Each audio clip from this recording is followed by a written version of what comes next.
Amis Airsofters, bonjour. Aujourd'hui je vous présente un backup qui fonctionne au CO2, pas cher, mais qui est surtout un revolver tactical.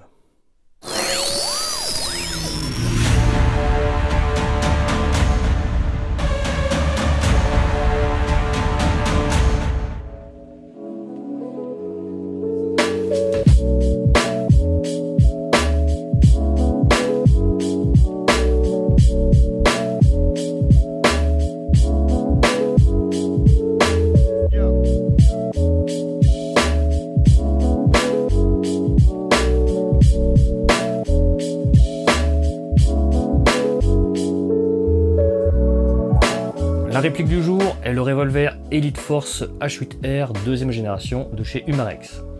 Elle fonctionne au CO2, possède une capacité de 10 billes, un hop-up réglable, 2 rails Picatinny et des mires en fibre optique. Et bien qu'on la trouve sous l'appellation Umarex H8R, ce dernier n'est que le distributeur, le fabricant étant Wingun. Alors avant toute chose, si vous aimez le réalisme, vous pouvez passer votre chemin, et ceci pour 3 raisons. Pourquoi? Extérieurement, la réplique est à 90% en plastique. Elle ne copie pas une arme réelle et le barillet est fixe et la réplique ne s'ouvre pas en deux. Maintenant que c'est passé, passons à la suite. Comme je le disais en intro, il s'agit de la génération 2 de ce revolver sorti depuis quelques années. Une version 2 qui améliore grandement la réplique, notamment par l'ajout non négligeable d'un hop-up réglable, mais également de mires à fibre optique. Quant au coût de la réplique, il oscille entre 50 et 60 euros. Alors qu'avons-nous à ce prix? Réponse dans cette review. Vas-y, allez, fais-moi plaisir.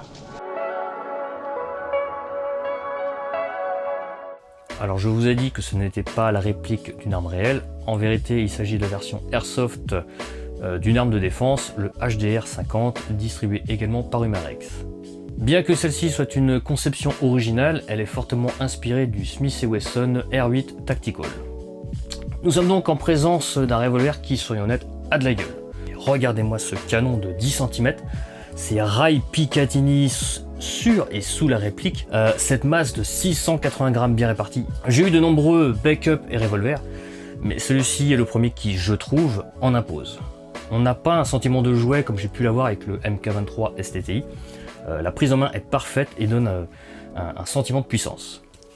Comme je l'ai annoncé plus tôt, la réplique est quasi full plastique, hormis la queue de détente et le marteau qui sont en acier. On a des traces de moulage le long de l'axe de la réplique, quelques marquages en relief, ainsi qu'un numéro de série qui est unique. Alors le principal défaut à mon goût vient de la différence de teinte entre les deux matériaux, avec un noir mat pour le corps plastique et un gris terne pour les parties en acier.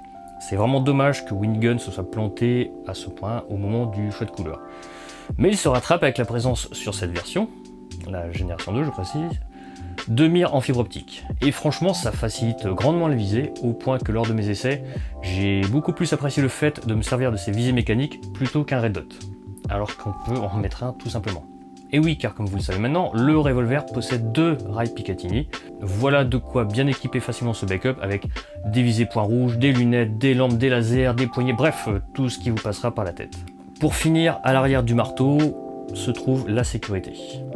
Réplique non blowback oblige, la course de la queue détente est longue et dure. On peut limiter cela en armant le marteau, ce qui rend le tir plus léger et la prise en main moins crispée. Malgré tout, la détente est moins sensible que sur un GBB, je tiens à le préciser. Parlons maintenant de l'approvisionnement en billes. Comme je le disais précédemment, le barillet ne tourne pas. Sauf cette partie-ci, qui est mobile, puisqu'elle fait office de magasin et contient 10 billes. Pour retirer ce chargeur, il suffit de pousser un bouton en avant et de le libérer. Alors certes, 10 billes ce n'est pas beaucoup, un Colt 1911 en contient 15, mais la réplique est vendue avec 3 chargeurs, et ça c'est plutôt cool, sachant que d'autres chargeurs peuvent également s'acheter à part. Donc vous poussez l'éjecteur, vous retirez le chargeur, vous en mettez un nouveau, vous remenez le bouton derrière. D'accord. Et il n'y a plus qu'à attendre les canards. Malgré tout, dans le feu d'action, je ne trouve pas ce système très pratique comparé à celui d'un pistolet auto. En revanche, les chargeurs se remplissent extrêmement facilement. Pas besoin de bébé loader, il suffit de plonger la main dans le sac, de faire glisser le pouce pour enfoncer les billes, et voilà, c'est prêt. Passons maintenant au mode de propulsion. Comme je le disais, la réplique fonctionne avec une cartouche de CO2 cachée dans la crosse. Il suffit de déclipser cette dernière, d'y glisser la cartouche et de la visser, sans outil, grâce à la clé Allen fixée à la crosse. C'est vraiment une bonne idée. De plus, pas de risque de fuite au moment de l'installation car il y a un joint d'étanchéité. Une fois la cartouche installée, c'est parti pour une autonomie estimée à 150 tirs. Concernant l'entretien, et comme c'est un gaz sec, Umarex recommande d'utiliser une cartouche siliconée tous les 200 tirs environ. Le réglage du hop-up est très basique puisque la vis de réglage est fixée dans le rail supérieur et se règle avec une petite clé Allen fournie. Pour augmenter la force du hop-up, il faut visser dans le sens anti-horaire et inversement pour abaisser la puissance. Je reviendrai sur ces performances plus tard. Bref, j'ai parlé des billes, du CO2, du hop-up et maintenant l'interne pur et dur. Alors j'ai préféré ne pas démonter la réplique tant qu'elle fonctionne, car cela impose de faire sauter la fibre optique arrière, ainsi qu'une dizaine de vis. Mais j'ai trouvé une vidéo sur YouTube qui montre très bien l'interne, et notamment le fait que le canon interne profite de ce barillet fixe pour cacher une longueur réelle de 15 cm.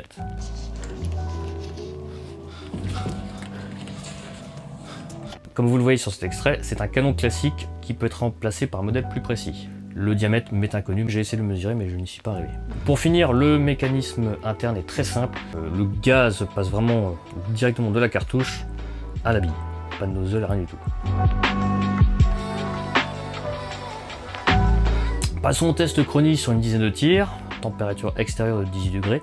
Bonne surprise, la réplique ne pique pas trop fort puisqu'elle est aussi entre 240 et 250 fps à la 0.25, soit environ 0.8 joules.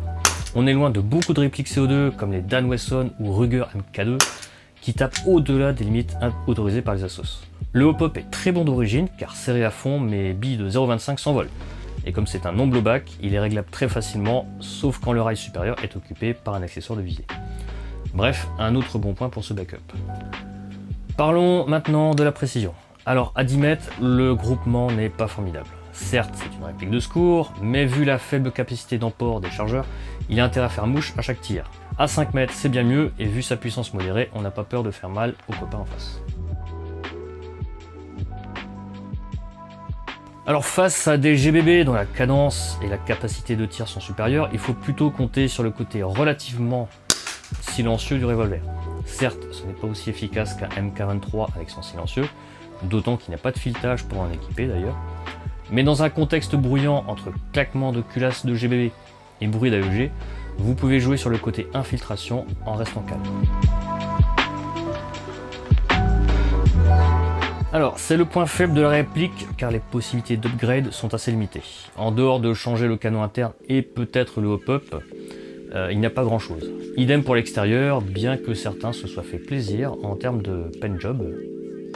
Pour adapter un silencieux, il faudra se tourner vers l'impression 3D où certains proposent déjà des accessoires pour le H8R. Alors, un petit mot concernant le transport du revolver sur vous. Il est compatible avec des holsters universels, à condition qu'ils soient réglables bien entendu. Mais chose formidable, il existe un holster rigide parfaitement adapté. En effet, le holster du HDR 50 dont je parlais avant est compatible avec sa version Airsoft. Il coûte une trentaine d'euros et permet de tenir le revolver. Par contre, on ne peut pas y fixer les chargeurs comme sur la version pistolet de défense. Il dispose d'un clip ceinture démontable, malheureusement qui ne peut pas s'installer sur une plateforme molle. On ne peut pas non plus l'utiliser avec des accessoires, c'est prévu uniquement pour le revolver nu. Alors pour résumer, je suis très content de ce revolver et pour plusieurs raisons. À commencer par son prix, sa puissance modérée, le fait qu'il tourne au CO2 et d'avoir un mécanisme simple permet d'éviter les dégazages en hiver. Son esthétique, j'adore, hein. Il y a peu d'entretien compliqué, il y a juste à nettoyer le canon et utiliser une cartouche siliconée de temps en temps. C'est la réplique, zéro prise de tête. En négatif, je dirais la précision qui n'est pas extraordinaire mais qui peut s'améliorer en modifiant l'interne. Le fait qu'il soit en plastique fait perdre en réalisme, mais ça vaut mieux que du Zamac, hein. La prise en main qui peut déplaire, c'est vraiment très différent d'un pistolet et le style de jeu également. Au niveau prise en main, j'ajouterais que comme il n'y a aucune partie mobile, on peut vraiment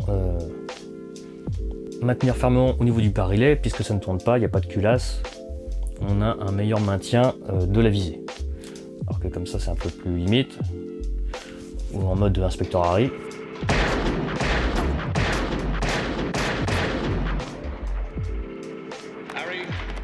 Alors j'ai vraiment hâte de l'utiliser sur le terrain car j'ai toujours eu des soucis de fiabilité avec mes répliques de poing, qu'elles soient à gaz ou électriques. Y'a pas de prise, pas de prise. Ah oui. Tu tires à blanc ou pas? Tire par terre, je te tire à blanc. Ah putain.